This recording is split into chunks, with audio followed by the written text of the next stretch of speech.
what exactly Hinduism stands for, it's so difficult to work out simply because of its huge mass of literature. The Vedas are there, Upanishads are there, Valmiki Ramayana, Mahabharata, 18 Puranas, 18 Sub-Puranas, hundreds of Smritis and hundreds of Tantras. It's impossible for any person to go through all of them and work out a clear system.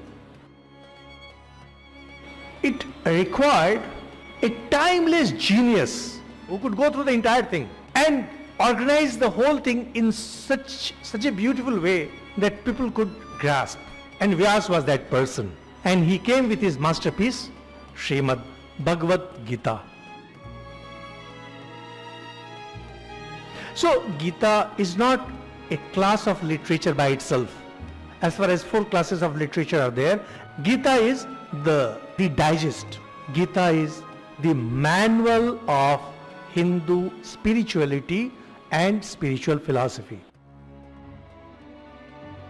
Manual means you know the whole thing. For example, people who are into different kinds of action, like engineers and all, they have studied for a very long time and they have a manual. Like we have IAS officers, IPS officers. They go through a lot of training and after that they have a manual. If they want to know something quickly, they just open that manual and they know that the training has to be there. Now a person like me or you, if we are given that manual, we won't be able to make out anything.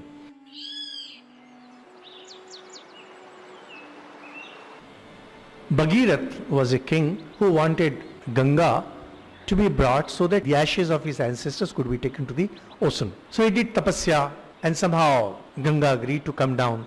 But when Ganga was to come from the heaven, it had to be stopped somehow. So the only person who could take Ganga was Lord Shiva. So now Bhagirath again did tapasya to Lord Shiva. Lord Shiva said, fine, let Ganga fall down from the heaven and I'll take her in my mat. So Lord Shiva has huge matted hairs.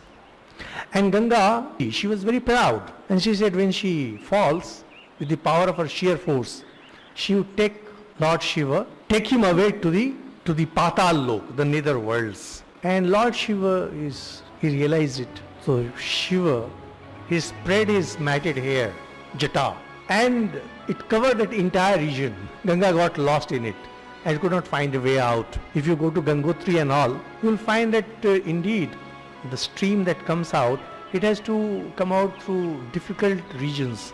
So now Ganga was forever lost in the matted hairs of Shiva.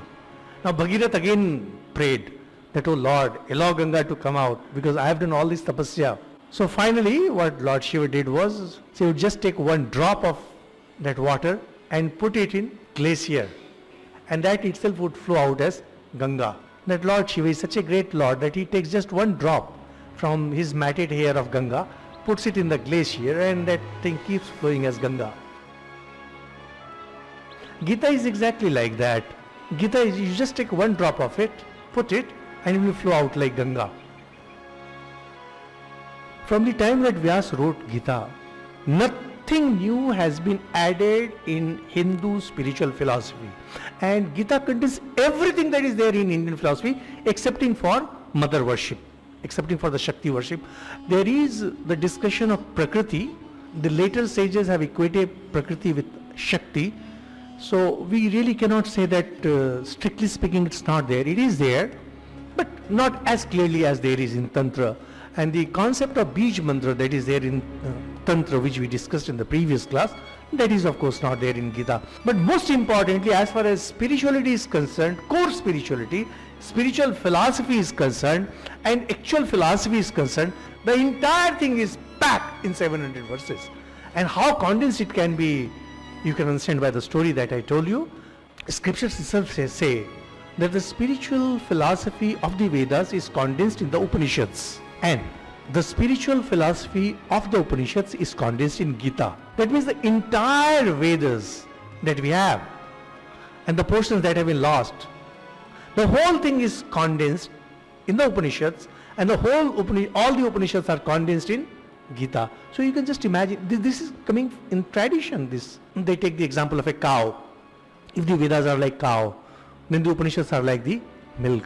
And Gita is like the butter that comes out of the milk. So it's the ultimate core. So it's the gist. It's such a gist. It's something like highly condensed thing.